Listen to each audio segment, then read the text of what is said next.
Hello, everyone. My name is Dick Furstein, and tonight I'm going to talk to you a little bit about monuments in Philadelphia.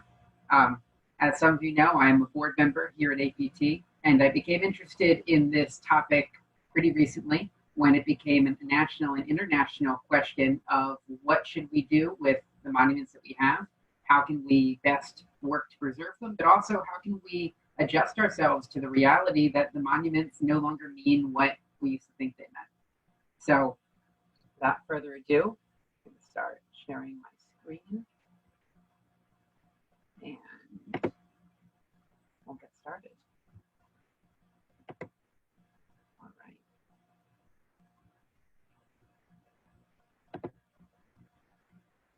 Great.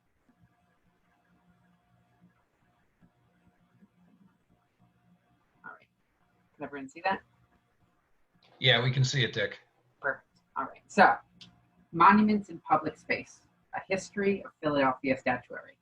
And we can see here what was the base of the Columbus Monument, which has been boarded up and covered with a chalkboard with the prompt, "What are your hopes for the future of Philadelphia?"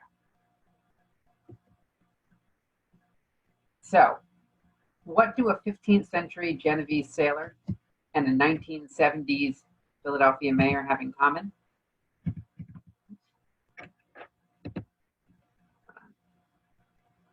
Here's my slideshow froze on the first slide.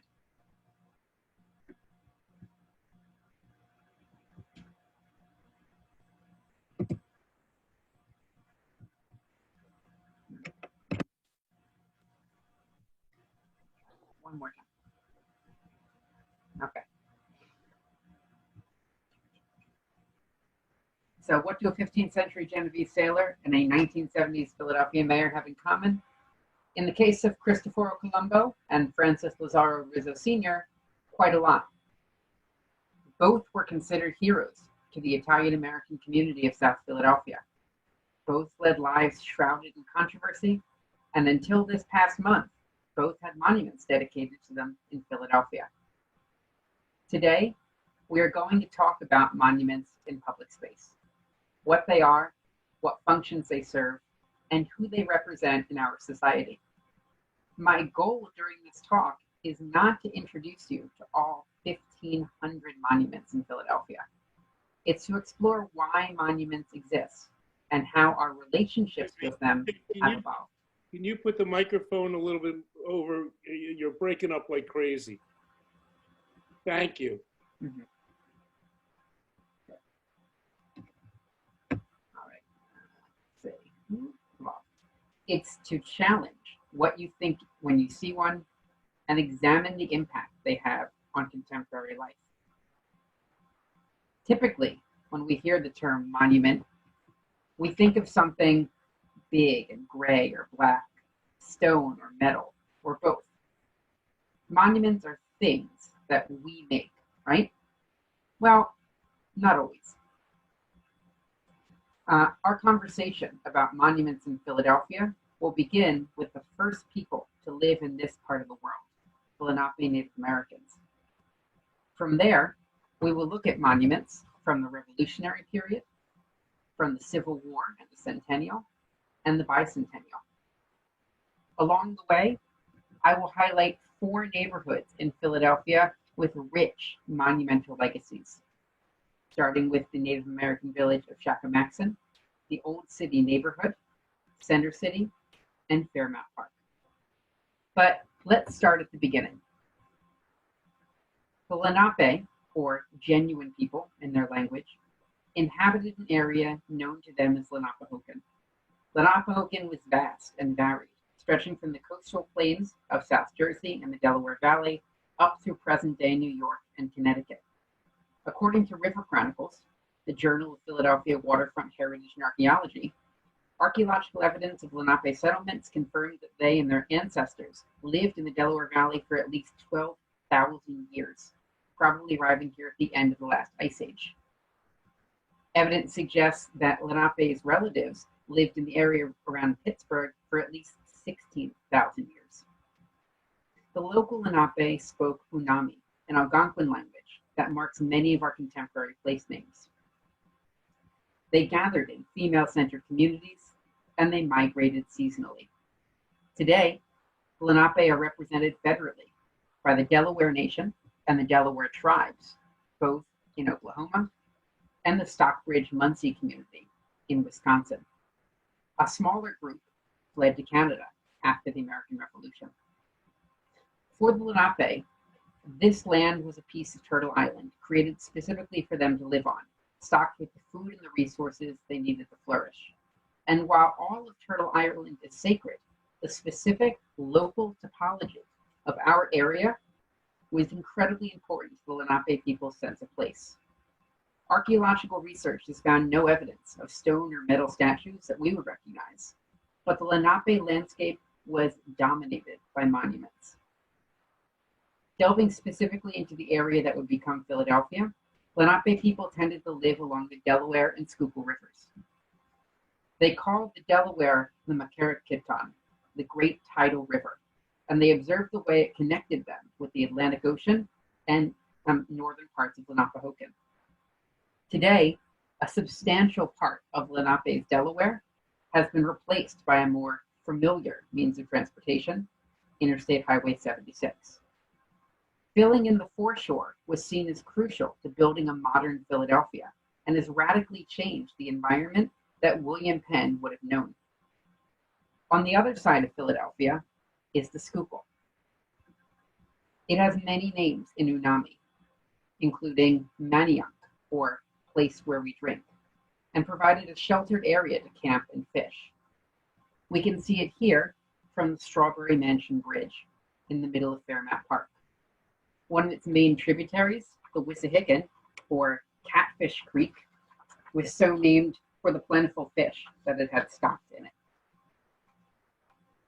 In what is now the northern part of Philadelphia, a third creek, the Aramingo, which means wolf squawk, flowed into the Delaware.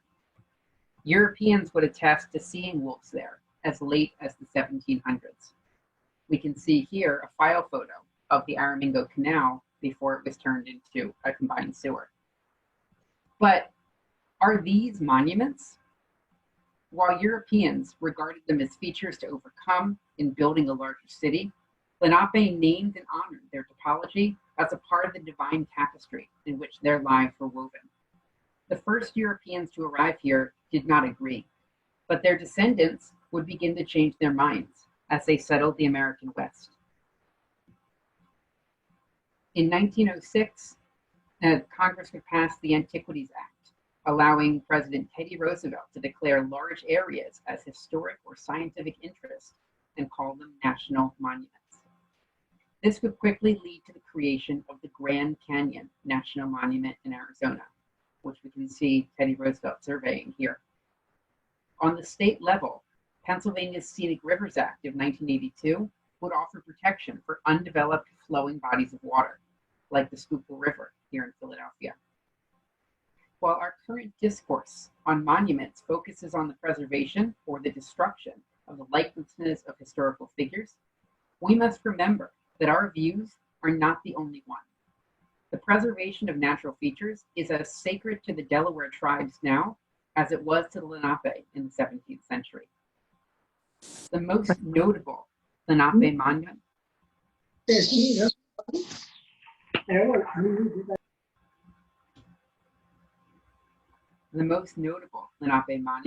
was the Great Elm at Shakamaxon, a village along the Delaware where William Penn, founder of the colony of Pennsylvania, ratified a treaty with Chief Tamanend of the Turtle Clan, seen here in Benjamin West's 1772 painting.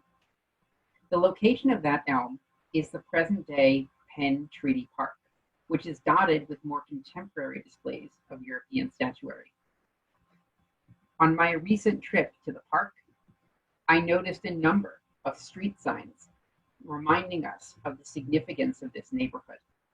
The road running along the river, today called Delaware, which, like the river, the bay, and the state, honors the governor of Virginia, the Baron Delaware, and Columbus, for the aforementioned Christopher Columbo. Names like Penn, Shakamaxon, and Aramingo also appear nearby. After the ratification of Penn's treaty in 1682, The Shakamakton elm stood for about 130 years before it was blown over in a storm. This print from Birch's Views of Philadelphia shows us what the park would have looked like in about 1800, with the elm still present. In 1827, a civic organization erected this obelisk on the site of the elm. However, disputes over the elm's true location raged on, and the city opted to declare the whole area a park to protect the treaty's legacy. Here is a view of the park today with one of the elm's descendants. While Penn's obelisk is not the oldest statue in Philadelphia, it is one of the more indicative of the period. European capital cities in the 18th century were full of life-size monuments to kings and noblemen, but American revolutionaries took a dim view on statues. They required costly materials and specially trained workers, both in short supply in the 13 colonies. Some of the most famous symbols of the American Revolution, like the Liberty Bell, were British imports. In the second episode of the Washington Post presidential podcast, architecture critic Philip Kennicott also tells us that George Washington was particularly concerned that monuments to future historical figures could begin to foster a cult of personality around them. For Washington and his contemporaries, monuments to people, like royal faces on currency, were echoes of tyrannical rule. This concern notwithstanding, Washington would pose for Sculptor to the Stars, Jean-Antoine Houdon, in 1785. Houdon had already sculpted big names like Jean-Jacques Rousseau, Voltaire, Molière, and American Minister to France, Benjamin Franklin, who personally invited him to the U.S. for the task of preserving Washington's likeness for a statue in the Virginia Capitol. A cast of that statue is today on display in Washington Square Park. Despite societal concerns about statuary, Benjamin Franklin posed for the oldest public monument in Philadelphia. Carved in 1789 by Francesco Lazarini, Franklin was depicted as the original librarian to adorn the library company in 1792. We can see here a replica of that statue sitting in the facade of the library company across the street from Independence Hall, as well as the original. The replica highlights the intricacy of Lazarini's work, combining Franklin's known connection to writing with his disavowal of the British crown. Obscured behind glass and very weathered, Franklin's original likeness is credited as being the oldest statue in Philadelphia on public display. However, since its relocation to the library company at 13th Street and Locust, it is now partially hidden behind a glass window. Currently, that window bears the names of 20 Susquehannock tribal members who were murdered during the Conestoga Massacre of 1763. The library company is promoting Ghost River, The Fall and Rise of the Conestoga, a graphic novel that reconstructs the massacre from the victim's perspective. The other monument claimed to be the oldest in Philadelphia is the statue of William Penn. Initially made in 1774 and sculpted in lead, it was intended to decorate the roof of an aristocratic home in England. After the home was torn down, the statue was sold to a junk shop in London, where William Penn's grandson and Pennsylvania proprietor, John Penn, purchased it after the American Revolution. As a show of friendship to his former property, Penn donated the statue in 1804 to be displayed at Pennsylvania Hospital, the nation's oldest. It is still on display there on Pine Street. Because it was designed to sit on a roof, the statue looks downward and would go on to inspire a much larger Penn monument installed around 90 years later. Beyond these few statues, Philadelphia doesn't really develop a monument culture until the mid-1860s. This has a lot to do with the concept of public space. As a small, densely populated city, land for public monuments was at a premium, while land for country mansions was relatively easy to obtain. With the consolidation of the city and county of Philadelphia in 1854, the city government began to look beyond the urban grid in search of new spaces. And a year later, it purchased the Lemon Hill Mansion along the Schuylkill River to make it a public common. Shortly after the conclusion of the Civil War, An act of the Pennsylvania legislature would consolidate a large area around that mansion to become a public park for the health and enjoyment of the people of Philadelphia and the preservation of the purity of the city's water supply. We can see in this map dated April of 1868, laying out the modern boundaries of that park.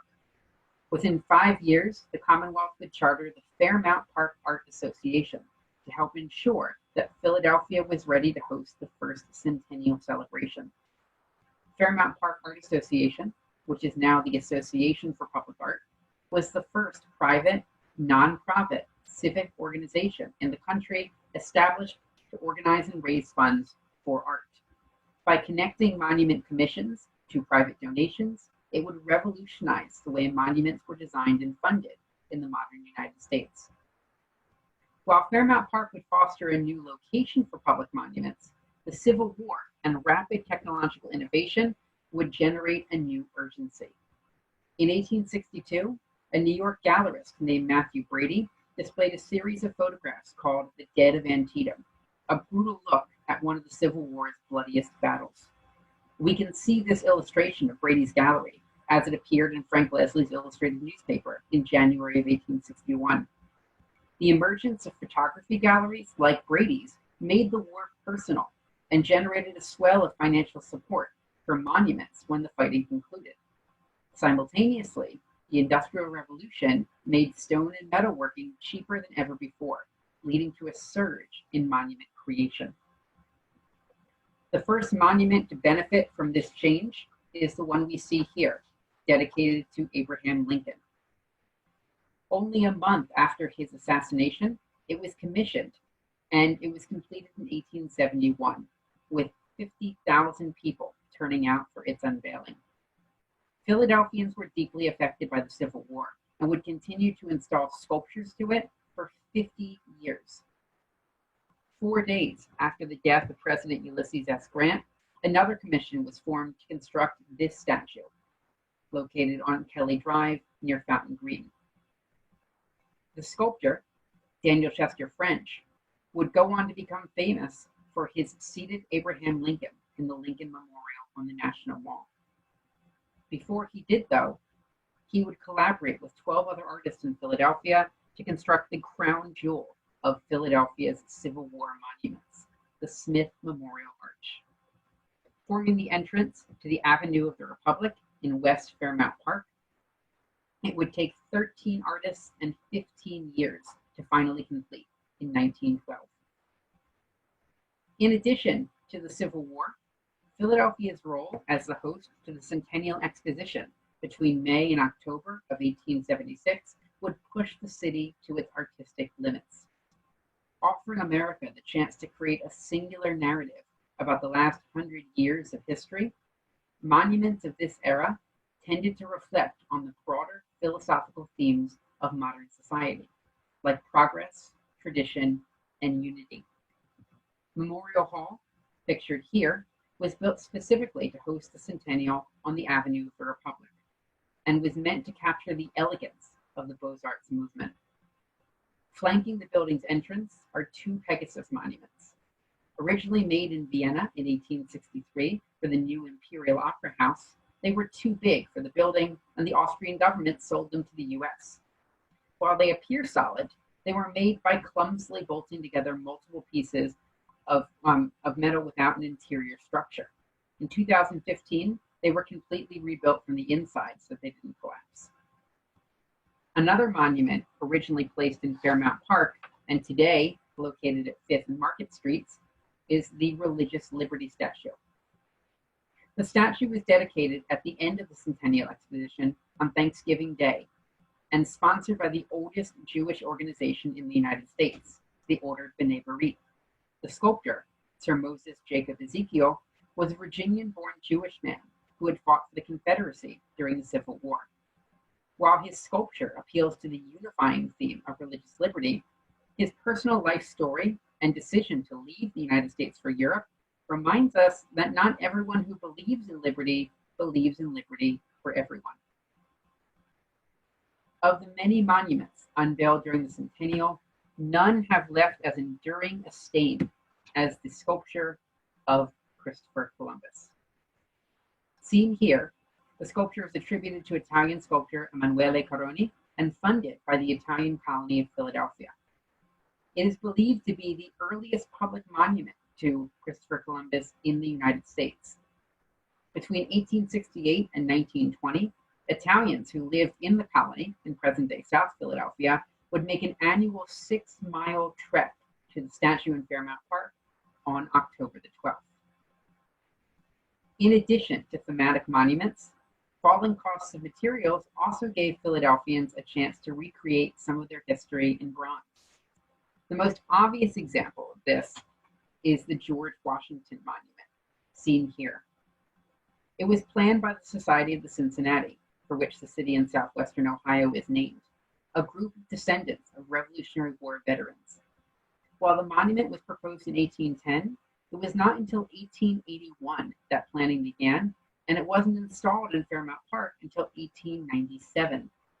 In 1928, the monument was moved to its current location at the Eakins Oval, forming the end of the Benjamin Franklin Parkway, as we can see here. At the other end of the Parkway is Philadelphia's City Hall, itself a monument to the urban renewal that was taking place in the city. With construction starting in 1871, the masonry structure that sits at the intersection of Market and Broad Streets is covered in over 250 carved statues by Alexander Milne Calder. The most important monument within a monument is the William Penn statue, standing atop City Hall's tower. Here's an archival photo of the William Penn statue before it was assembled on top. At 37 feet tall and weighing nearly 53,000 pounds, Penn would become the architectural weight above which other buildings could not climb. An unwritten rule held that no structure could rise taller than Penn's 548-foot hat. Looking slightly downward, like the lead pen at Pennsylvania Hospital, this pen points northeast towards the Penn Treaty Park and the village of Shakamaxon, in perpetual memory of his greatest achievement. In addition to Penn himself, City Hall's facade features a number of surprising details, like the face of Benjamin Franklin, staring down at pedestrians entering from the East Market Street. Alexander Milne Calder dedicated each of the 4 facades to a different ethnic group and used both caryatids, or columns decorated to be like women, and telemens, columns decorated to be like men, to honor Philadelphia's supposed commitment to gender and ethnic harmony. At the northern entrance to City Hall, we can also see 2 horsemen guarding the gate. Major General John Fulton Reynolds was a Union soldier killed by a Confederate sharpshooter at the Battle of Gettysburg. His statue would be one of the first added to the new City Hall traffic island in 1884. A decade later, the Grand Army of the Republic would commission its first statue, a monument to Philadelphia native General George McClellan. Just north of City Hall on Broad Street, we find another monument to Philadelphia's homegrown arts culture, the Pennsylvania Academy of Fine Arts. Founded around 1805, the building seen here was completed for the centennial and designed by the famous Philadelphia architect Frank Furness. In 2011, the adjoining section of Cherry Street was redesignated as Lenfest Plaza and gifted with Claes Oldenburg's monumental paint torch, which we can see on the right. In addition to new monuments encouraged by war, this period of Philadelphia history is also when we start seeing casts of monuments rendered in bronze. Here again, we see Houdon's Washington in Washington Square. While the original was sculpted in Washington's lifetime, around 1785, for Richmond, Philadelphia's cast was not installed until 1922. Monument casting increased the prevalence of more popular art, like this sculpture entitled The Wrestlers, near the Horticultural Center in West Fairmount Park. We can see the original relic of unknown authorship at the Uffizi in Florence. The Rodin Museum on the Benjamin Franklin Parkway and its iconic thinker are other beneficiaries of this industrial approach to monument design. Both the building and its contents are imports from Europe's early 20th century. While European culture dominates Philadelphia, the Fairmount Park Art Association wanted some Native representation as well.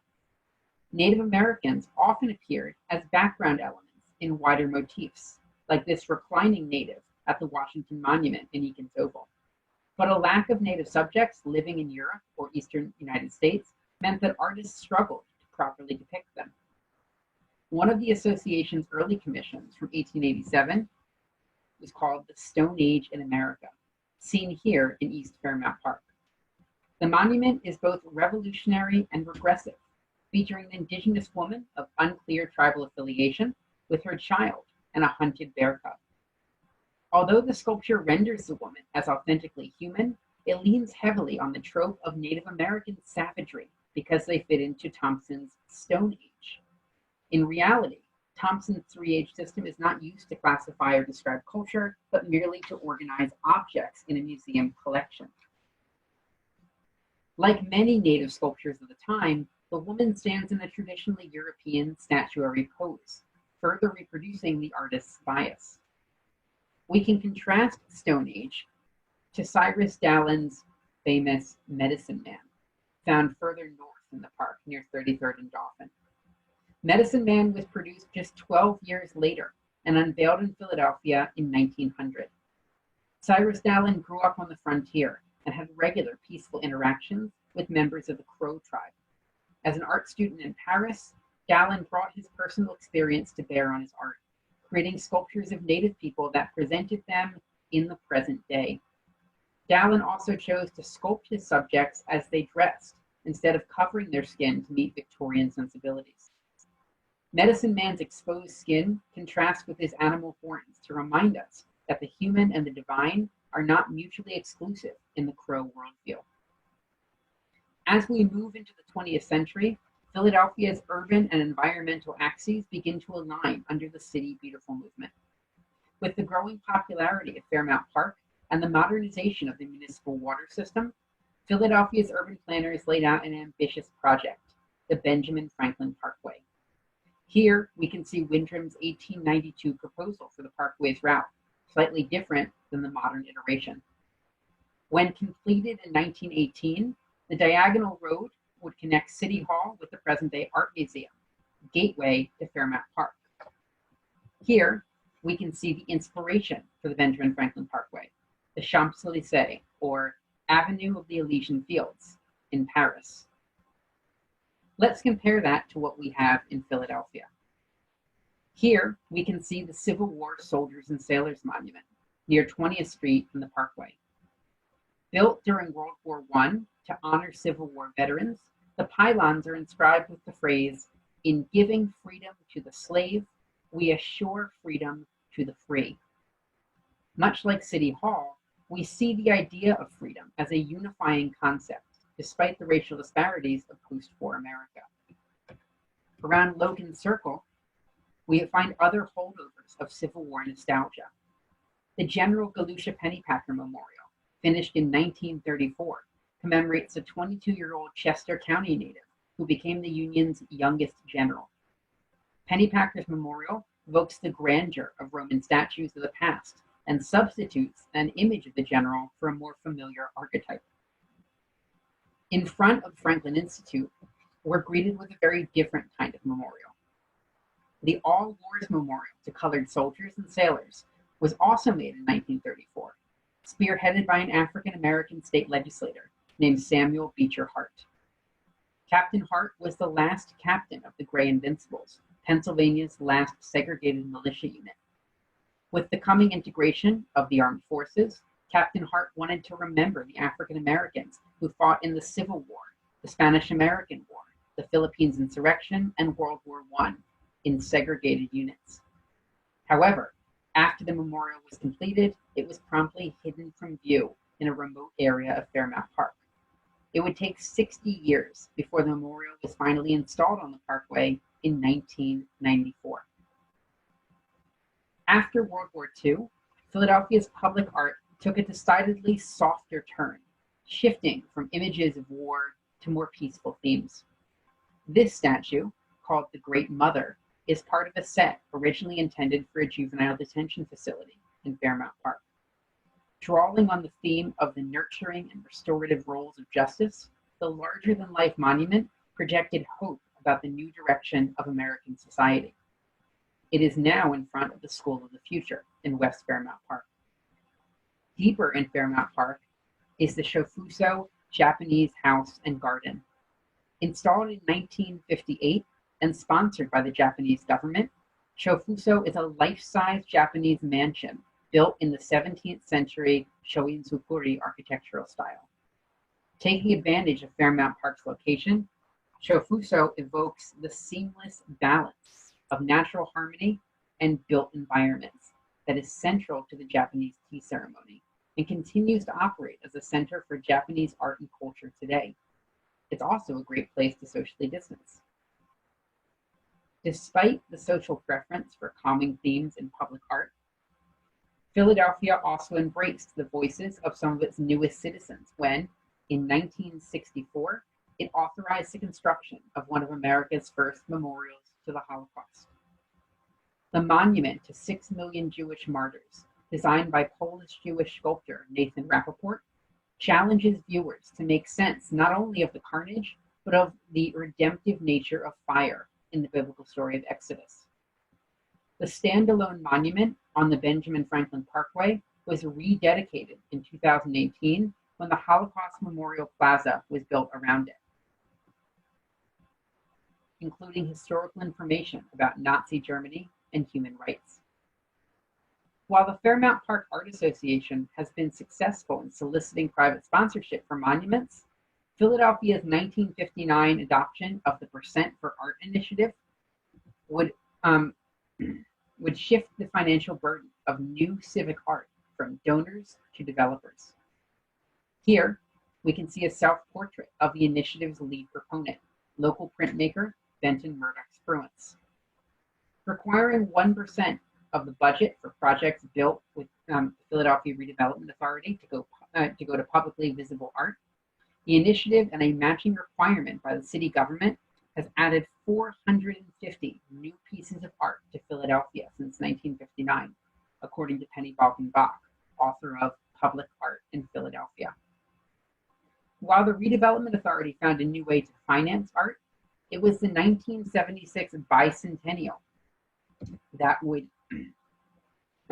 give new impetus for us to install it. Unlike the stately Centennial Exposition in Fairmount Park, the bicentennial would focus on bringing attention to the heavily urbanized parts of Philadelphia, like Old City. Here, we can see von Schlegel's abstract Voyage of Ulysses, installed between the new James A. Byrne Federal Courthouse and William J. Green Federal Building on Market Street. Here, we can see how the sculpture centers and defines the plaza at 76 North 6th Street, where the two buildings share an administrative entrance. Located a block to the north and west at 7th and Arch, the African American Museum in Philadelphia opened in 1976 as the first publicly funded and maintained museum dedicated to African American history. Sitting in front of the museum are two pieces unveiled at its opening. Nasaika, seen here, was sculpted by John Roden and takes a notably African form and was produced with the Sirpadu molding method native to West Africa. However, the name is derived from the word for we in the Chinukwawa language of the Pacific Northwest. Roden sought to communicate that the struggles of West Africans and Chinook natives was a shared one to protect and celebrate their cultures. Next to Nasaika is Whispering Bells, a tribute to Crispus Attucks. Attucks was a dock worker of both native and African descent living in Boston. At the age of 47, he was shot and killed by British troops at the Boston Massacre, triggering a popular uprising that would lead into the American Revolution. The memorial features 13 bells for the original 13 states, each bell salvaged from a ship, train, or fire engine. Over in Center City, the bicentennial also gave new urgency to redesigning the area around City Hall which had fallen into disrepair. Today, one of the more recognizable features of Center City is Klaus Oldenburg's clothespin, sponsored by the Percent for Art initiative, which stands on a pedestal that connects the subway concourse at 15th Street with the street-level plaza above. Oldenburg's bold op art piece suggests a number of interpretations, from the possible number 76 hidden in the spring to a very elaborate birdhouse. According to the artist, it's just a clothespin. Moving over to the Municipal Services Building, Government of the People rises above the corner of Broad Street and John F. Kennedy. This monument was funded by the city's Percent for Art rule when the new Municipal Services Building was completed in 1963.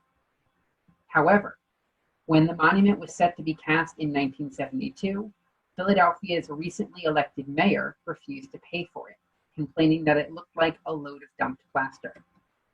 That mayor, of course, is Frank Rizzo, seen here in the month of his swearing in, January of 1972, meeting with President Nixon. The Association for Public Art took up the call to raise funds for the monument, and it was unveiled on time in 1976. The most iconic image of Philadelphia to come from the bicentennial is Love Park, designed by Ed Bacon, father of actor Kevin Bacon. While the park's urban layout has changed substantially since Bacon's 1976 design, its eponymous op art centerpiece, Robert Indiana's Love Statue, continues to sit at the southeast entrance on 15th and John F. Kennedy Boulevard. In 2015, Indiana accompanied Love with Amor, a monument meaning love in Latin and Spanish, to commemorate the World Meeting of Families in Philadelphia. Shortly after the bicentennial, Philadelphia celebrated its own tercentennial in 1982. On the 300th anniversary of the signing of the Treaty of Shakamakson, we returned to Penn Treaty Park to see William Penn's contemporary monument by Frank Gaylord. In this depiction, Penn holds aloft the 1701 Charter of Privileges, a blueprint for future documents like the U.S. Bill of Rights. Tucked away near 2nd and Walnut in Old City, we see Welcome Park. Designed by Venturi, Scott Brown and Associates, who also redesigned Franklin Court for the bicentennial, Welcome Park recreates the original plan of Philadelphia that Penn laid out, including a model of Milne Calder's statue atop City Hall. Here, we can see a version of William Penn's original plan for the city, itself a monument to the Enlightenment era thinking on urban planning.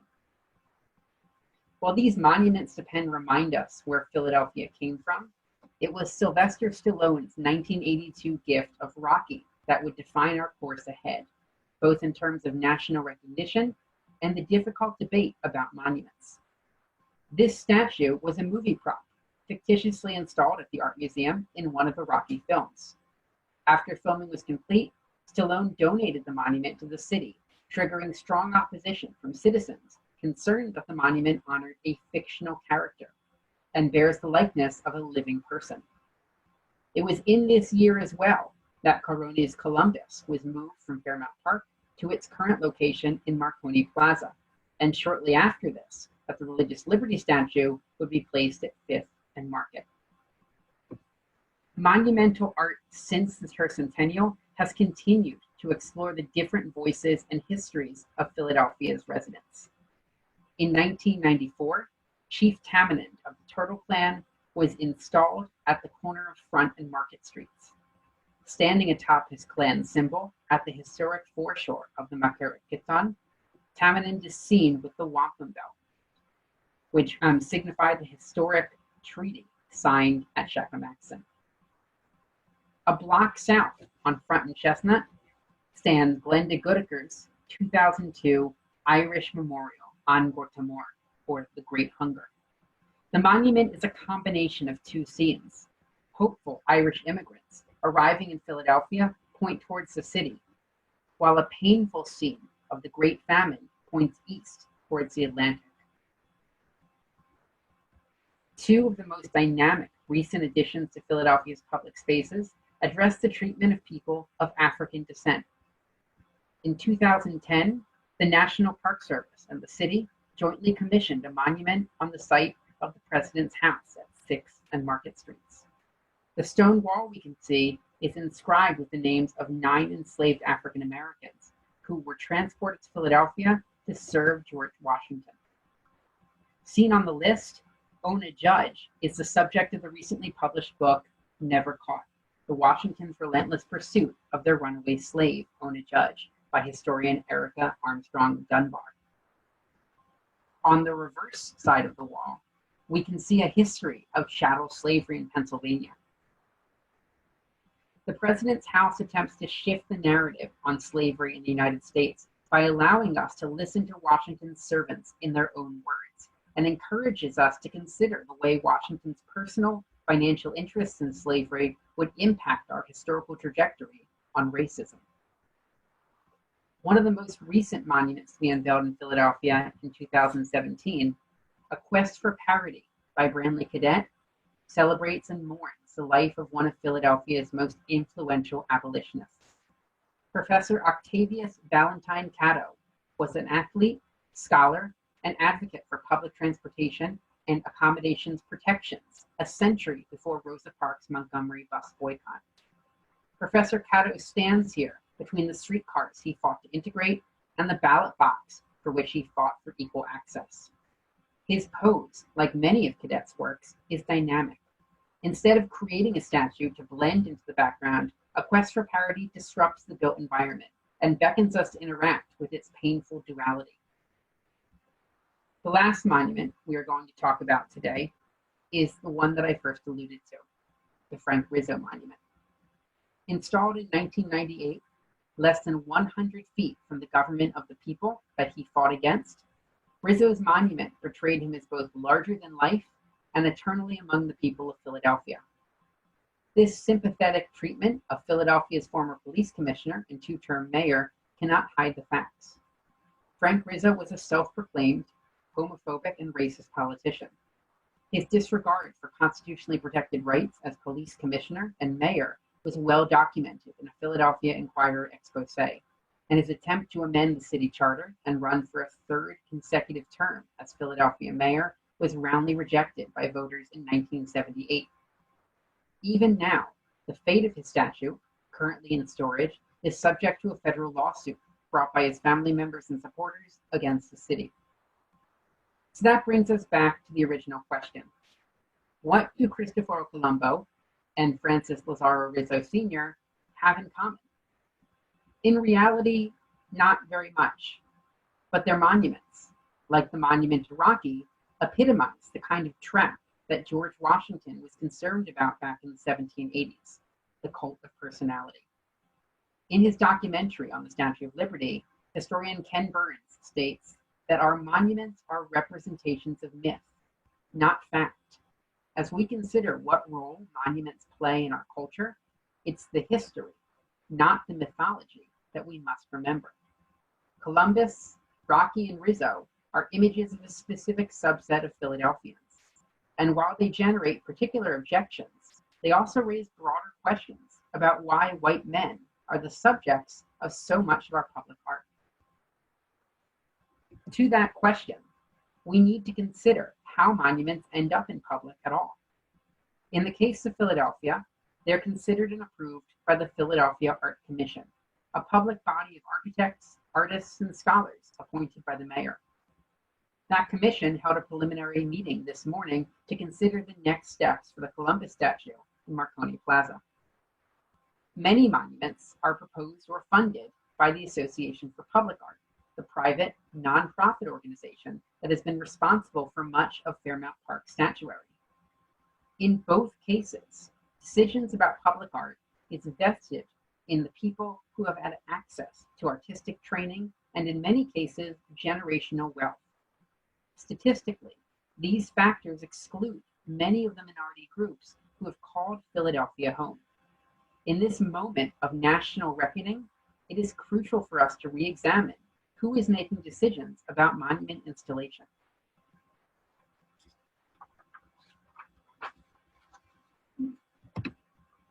2 weeks ago, we had the privilege to hear from Dennis Pickerel, Executive Director at Stenton, about the Inequality in Bronze project. During his talk, he laid out a framework for developing a new monument to memorialize Dinah, an enslaved African woman who was credited for saving Stenton during the Revolution. Rather than relying solely on members of historical or artistic circles to develop the monument, Stenton has engaged with the local community to create a memorial that helps Black Philadelphians connect with the history of their neighborhood. This morning, I had the pleasure to listen to a talk hosted by the Design Advocacy Group between Daniel R. Biddle and Murray Dubin, co-authors of Tasting Freedom, Octavius Catto and the Battle for Equality in Civil War America, in conversation with Patricia Wilson Adem, president of the African American Museum in Philadelphia. Their discussion centered on the Quest for Parity Monument and possible future sites to memorialize the African American experience in Philadelphia. Locations like the London Coffee House, with its infamous slave auction block on Front Street, Camp William Penn, which was exclusively used for training formerly enslaved soldiers of the Civil War in Cheltenham Township, the Tinley Temple and its associations with the Great Migration, and even Girard College and its fight for integration are prime examples of future monumental subjects to the Black experience. Recent events have also called into question the roles of cities and states in removing monuments. While the Rizzo monument removal generated a lot of attention, it is certainly not the first city-owned monument to disappear from public view.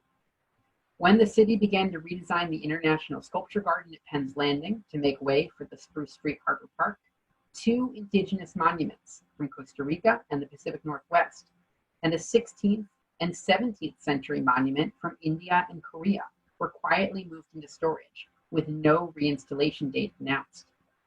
Further, almost all material referencing King George III was stripped from Philadelphia following the Revolutionary War. Times of tumult often coincide with monuments being removed, but here it is important for me to make 2 distinctions. The first is that Frank Rizzo and Christopher Columbus' statues were not removed because protesters in Philadelphia demanded police reform. These statues have been subject to petitions for removal for decades, and Philadelphia's current mayor, Jim Kenney, campaigned on a platform of taking Rizzo down. The second is that removing these statues does not address protesters' demands for racial justice. While Columbus and Rizzo may symbolize past violence against people of color, racial justice cannot proceed until the systems that support and defend their actions are addressed. This happens through education, dialogue, and the dismantling of colonialist mentalities, not metal and stone figures. So ultimately, why does it matter? What is to be gained by seeing Columbus or Rizzo or hundreds of other figures around the world being removed from public view fall? Going back to Ken Burns, this process is about separating mythology from history. In the case of Washington, that means making room for the people who knew him best, his enslaved servants, to tell their side of the story. In the case of Cyrus Dallin, this process is about showing Native people as they lived, not as we like to imagine them. And for the Lenape, who are actively seeking to reclaim their lands in this area, it's about critically reevaluating our relationship with Lenapehoking as it existed for thousands of years before we arrived. As citizens of Philadelphia, we have a right to expect that monuments reflect us and contribute to a welcoming environment for visitors and new residents alike. As Penny Balkenbach so eloquently put it, the public art we have in Philadelphia really punctuates the environment, makes us look and think, and describes the outdoor setting. I think we're very fortunate. It gives people a lot to think about and a lot to like. Thank you.